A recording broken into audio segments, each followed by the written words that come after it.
Bodyguard detail, attend. This pin bearing the Roman numeral 6, Left, face. worn daily by each of our uniformed deputies, is a tribute. Present. Oh. A remembrance of the 6 people who've given their lives while wearing the uniform of a Seminole County Sheriff's deputy.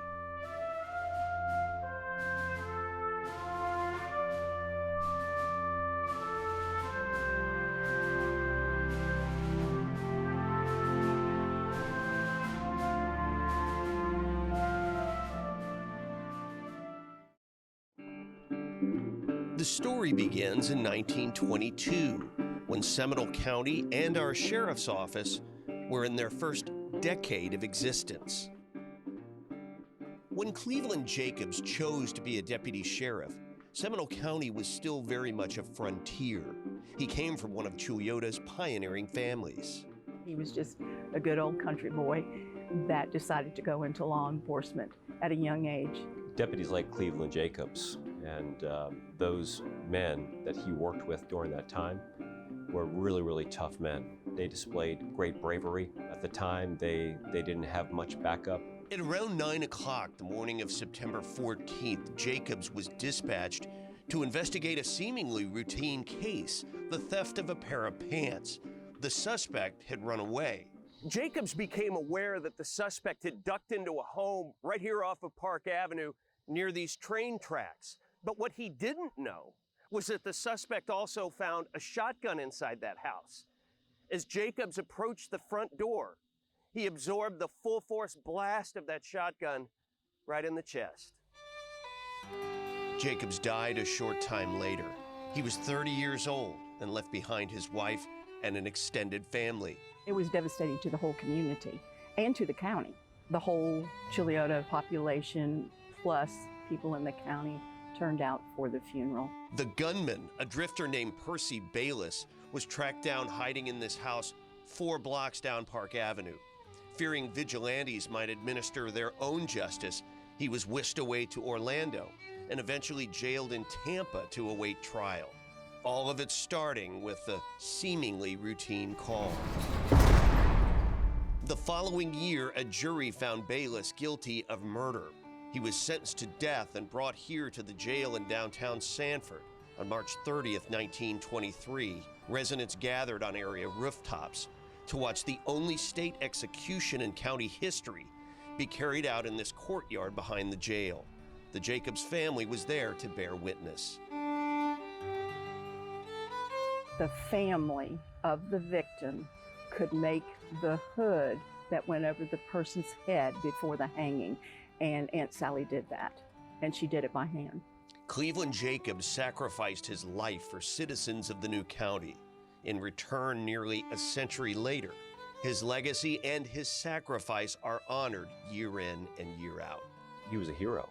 We're extremely grateful for his service and his sacrifice to our community.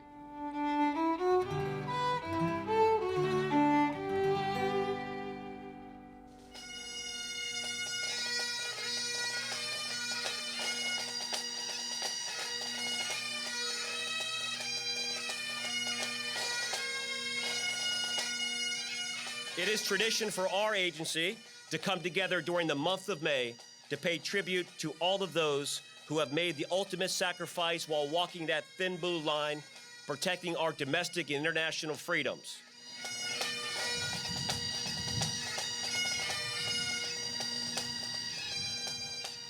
It was more than a half century later, 52 years, before we lost another deputy in the line of duty, a lifelong public servant who was saving lives and ended up sacrificing his own.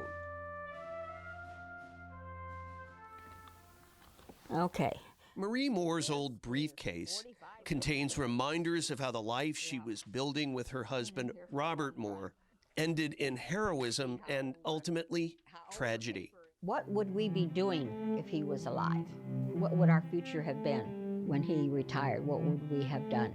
By the time he turned 40, Robert Moore had fathered 4 children, served his country and his community.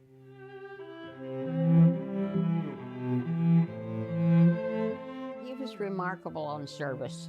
From day one, he joined the military at 17. During a 20-year military career, Moore served in the Army, Air Force, and Navy.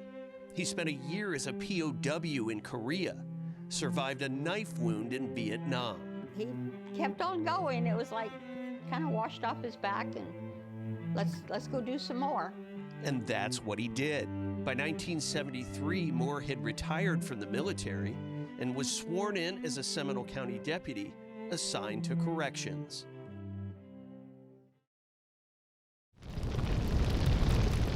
June 9th, 1975. Just after lunch, a teenaged inmate at the old Seminole County Jail set fire to a stack of chemically treated mattresses. In the suffocating smoke that resulted, Bob Moore scrambled to locate keys, open cells, and rescue inmates. Despite the intense smoke and flames, inmates who survived described how Bob Moore went back in the smoke-filled jail again and again, rescuing people, even after his small oxygen supply was depleted. During his third trip, Bob Moore collapsed on the jailhouse floor, dying of smoke inhalation. At the time, it had been more than 50 years since SCSO had lost a deputy in the line of duty. Sometimes it's tongue-in-cheek or cliche that we run towards situations that other people run away from. But quite literally, that's what he did. Not once, but several times, with little thought or consideration for his personal safety. 11 people died in the fire, including Moore, the teen who set it, and 9 other inmates. It's like, wow. Lori Moore was very young, but remembers getting the news her dad would never be coming home. She still struggles with that loss and with cerebral palsy. I just wanted people to know that he was a hero, and everybody should be proud of him, what he did. My son took it very hard. Of course, he was the oldest. He was 12, so he knew what was going on. As a military wife, Maria had grown accustomed to running her home alone for long stretches. But this was entirely different. I never remarried, and there's days where it's like you're lonely. His legacy is as alive today as it was back then. And, you know, this is why we've named an award in his honor. One recent recipient of the Robert Moore Heroism Award, Detention Deputy Angela Hunsinger, helped save an inmate suffering life-threatening seizures. It was great. It actually gives you goosebumps thinking that you got something so it's precious to me. So are Marie's memories, Robert's Award for Heroism, the letter from President Gerald Ford, even his coffee cup commemorating his years in the military. He was an extremely quiet man, but determined.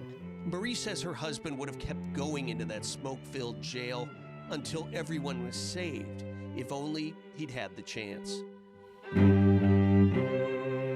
A lifetime public servant's heroism shining through all that smoke, regardless of the risk. He'd have absolutely no regrets. He'd step in front of a bullet if he had to.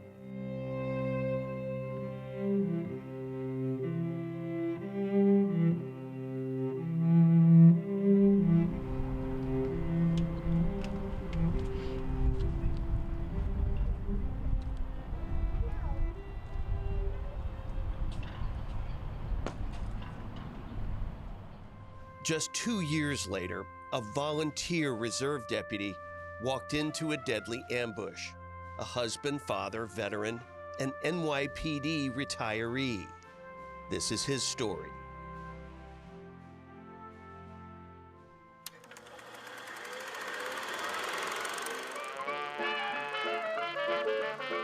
Even in his oldest home movies, Jorge Files' character endures.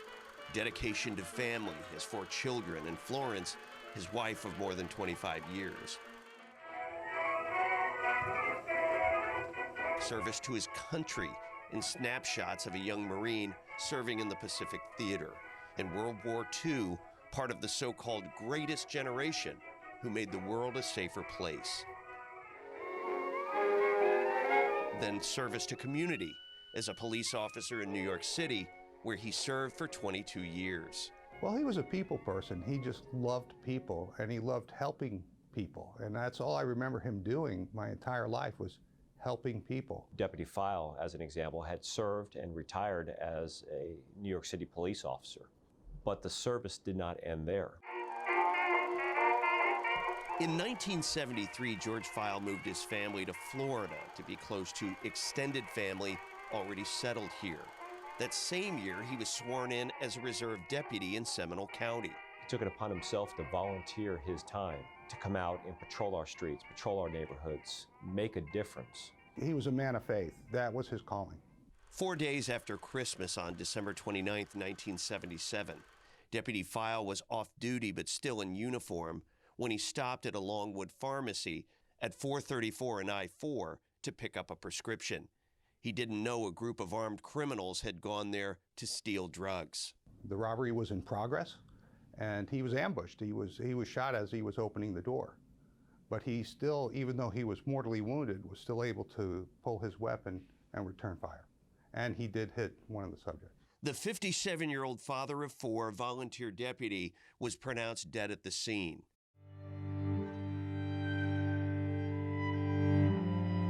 A mile-long line of mourners followed File's casket to a graveside service. Oh, it seems like yesterday. I mean, that's one of those things that's indelibly printed on your brain. At first, I think most of us tried to just block it all out. I mean, that's what I did. I mean, I just tried not to address it, tried not to think about it, because it was so painful. For Sheriff Dennis Lima, George File's ultimate sacrifice represents the same kind of courage and commitment that today's volunteer, unpaid reserve deputies are willing to face, just like every other first responder. It really speaks to the character of him and others like him that find it a sense of passion that they have to give back to their community and serve in whatever way that they possibly can. His children went on to become high achievers as a way to honor their father. George File now has 6 grandchildren and 2 great-grandchildren he never met. After decades of pain, the tide is turning, and his loved ones can look back, recognize, and now celebrate George File's contributions without regret. He is one of those people, if you knew him, you knew that he would do it willingly. He would give up his life to save someone else.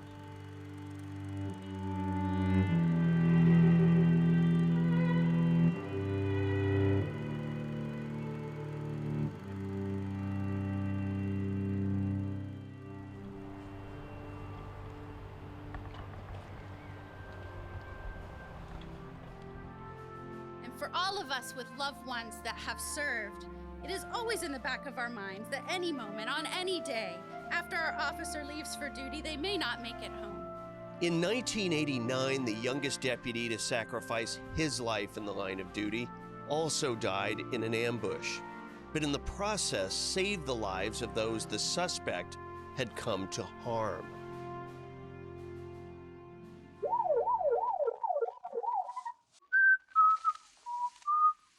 The driver whistling on the job, Deputy Hugh Thomas, is driving a cruiser equipped with our agency's earliest in-car camera, recording him making traffic stops. Cutting through the parking lot, okay? You can't do that. Cutting a kid a break. As for the speed, you and I both know you were going faster than 49 miles an hour. Don't we?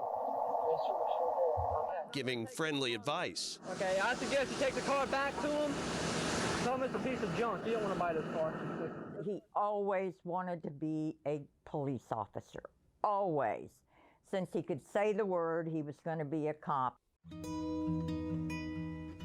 That intention became clear when Hugh was just 3, in uniform, standing in an intersection. Hugh was out there directing traffic in the intersection. At 3? Uh-huh, yes. Did he tell you why he wanted to do that?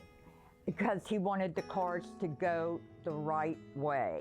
In 1983, at just 19 and fresh out of Lake Brantley High School, Thomas was sworn in as a deputy. At 19, you can't buy your own bullet. He didn't care. Mom, let's go up to Kmart. I need some bullets. We got range tomorrow. And it just seemed like he'd already had training before he came to have his training. His friend and former roommate, Dave Comadario, says Thomas's ability to learn and retain the law was uncanny. But there was more. He was just fantastic. And then, like I said, anybody could just walk up and talk to him. And it was like your friends, like you've known each other. Sheriff Dennis Lima says Thomas's way with people shone through very early on. When it came to community policing, he was absolutely the best at it. I think we had less confrontation because of being personal. You could walk up to somebody and say, hey, how you doing today? But his mom remembers the night Hugh made an arrest and came home hurt. And it ripped the skin off his knees and everything. He didn't care. I got him. I got him. And that's what he cared about. I got him. He won't bother anybody else now. The morning of March 28, 1989, Thomas was called to a home on McLean Lane in Geneva. A prowler was spotted in the woods carrying a rifle. When he got there, he was in good spirits, and there was a little dog in the yard. And he picked up the little dog and petted it and said, now you go in the house with Mommy so you don't get hurt. And then he walks around to the back of the house and is ambushed. Yesterday, a judge had issued a restraining order to keep Mr. Lemaster away from here. It's a scene that shocks both law enforcement officers and the surrounding community. An ex-con named Tony Lemasters was waiting with his rifle perched on a fence to shoot his estranged wife and possibly 2 other family members when they came out of the home. Instead, when Thomas appeared, Lemasters shot and killed him, then took Thomas's revolver and killed himself. Hugh dying that day saved clearly the 3 lives there. But just, you can't calculate how many lives he saved. Had it come to losing his own life, or the lives of the 3 he was there to protect, Sissy Thomas says her son would not have had it any other way.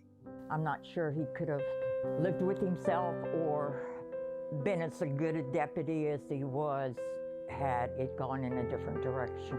I honestly believe that Hugh, if he could talk after dying, he would say, okay, I saved these people, let's get on with the work. But it wasn't that easy. I'm sorry. Protecting you.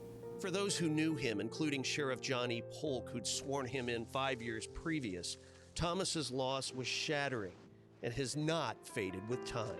If he would not have been tragically taken from us, he would have been a police chief and a sheriff and gone on and done remarkable things. I would love for people to make that connection when they're driving down and they say, H.E. Thomas Jr. Parkway. Put a face with it. It's named in his honor, his sacrifice. And Mama had to buy the bullets. Yep, he always did his best. Always did his best.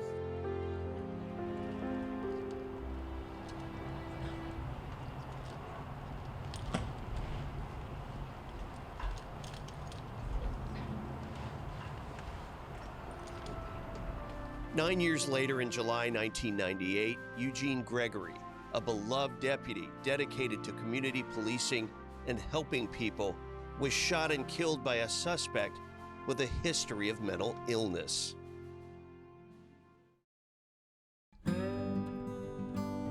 Deputy Eugene Gregory came of age on a ranch outside Jacksonville. And like the good guys in old westerns, this man who wore a cowboy hat was always ready to come to the rescue. I can remember when we were first married, you know, if somebody was in distress along the road, he'd pull over and help. You know, I mean, he was always there to help people. In Geneva, the people he served started calling Gregory Stetson due to that trademark hat. His son Gene says not all of his co-workers were fans of the cowboy look.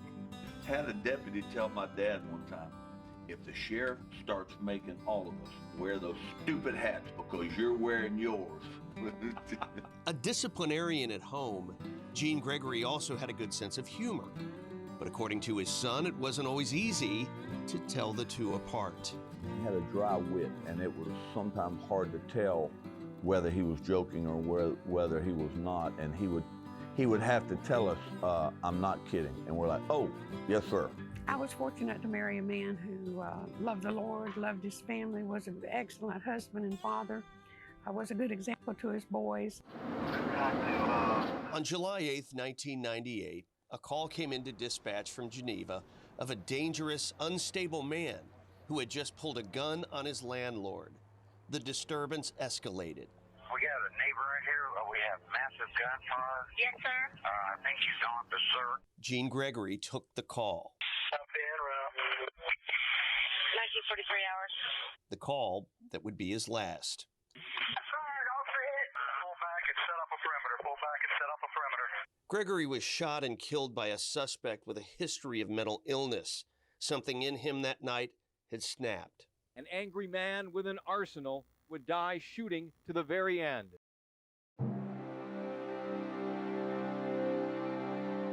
It was only after his death that Eugene Gregory's family learned from citizens he served the full extent of the things he'd done, big and small, to make a positive impact on their lives. He wasn't trying to get attention. He didn't want the attaboys or the accolades. He didn't want the fuss. Eugene Gregory's death was the beginning of a push led by his family to make it easier for law enforcement to involuntarily commit and get services for those with mental health issues who are showing the potential for violence. And I think that's the biggest thing, is to recognize it, and so people don't have to be ashamed of it. It's an illness, and that they are willing to reach out and get the help they need, and that now there is help. Inspiration to reform Florida's Baker Act came as a result of this tragedy and still remains on the books and the laws today. I think people are beginning to realize more and more if they can head it off before it becomes a serious problem. Much better to prevent it than to deal with the aftermath later on. Today, memorials like the Eugene Gregory Youth Academy are a living tribute to the good guy in the cowboy hat. Two of his sons chose a career in law enforcement. His son Gene became a pastor to minister to those still in harm's way. I'll see a deputy on the side of the road. I'll sometimes stop and ask if I can pray with them. Just letting them know we're here, we're praying, and we'll know we're all on the same team and we got their back. A son following his father's call to serve in spirit. For him, that's what being a law enforcement officer was. It was being able to make a living helping people.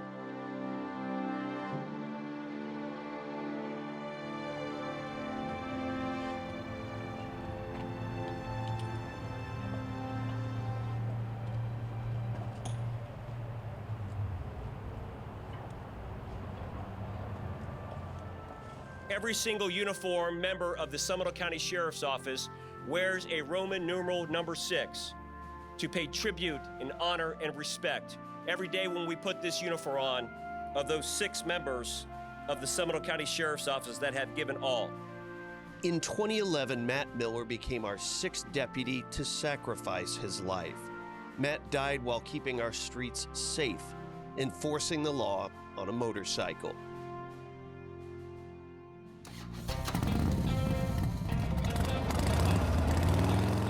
53-year-old Deputy Matt Miller, a U.S. Marine Corps veteran, was one of the first deputies assigned to our motors unit when it was formed. Then ended up staying because it was what he loved doing. Motormen and women have a fraternity amongst themselves, a brotherhood and sisterhood that is extremely tight, and he liked that fraternity. He liked being a leader amongst his peers, but really never asked for any credit, never asked to be personally recognized for it. The day after Christmas 2011, Matt's brother Gary sent him a text, something he often did. But I sent him a message, and I said, "Hey, buddy, I haven't heard from you today. Are we still getting together?" But Gary never heard back. That day, when Miller was doing traffic enforcement on Maitland Boulevard, running lights and siren, a driver who did not see him turned in front of his motorcycle. Deputy Miller died from injuries suffered in the collision, a sacrifice his family hopes no one will forget. Their jobs are different, and the reason that I can have the life that we can have, the life that we have as regular citizens of the Seminole County, are because of the men and women of the Seminole County Sheriff's Office and other law enforcement agencies that are willing to serve and go a step above in their daily duties to watch over us and protect us. And quite frankly, sometimes we take that for granted. In September 2018, Miller's family was there when the stretch of Maitland Boulevard where he was killed was renamed the Matt Miller Memorial Boulevard. I believe that law enforcement are more like our modern day heroes. Matt Miller's loved ones say that they hope this memorial sign also serves as a reminder to the thousands of people who drive by it here every single day of the risk that officers like him face, keeping us all safe out on the roads. The road sign will just be for everybody that comes down this road every day back and forth to work. That just might be a reminder to say, you know what, if a deputy can die, so can I. So I'm going to make a little bit more caution when I drive. Matt was such a remarkable man, deputy sheriff, and one of our heroes. If you look closely, you'll see Matt Miller's name in memoriam on motorcycles throughout the unit, for which he laid such a solid foundation. Today, he still rides with them in spirit.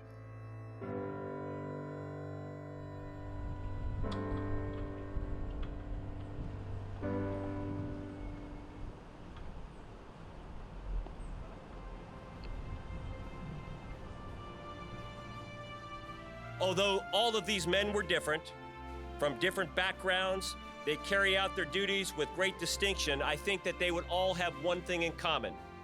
They would agree that their names should be the last names that's ever placed on any wall or memorial ever.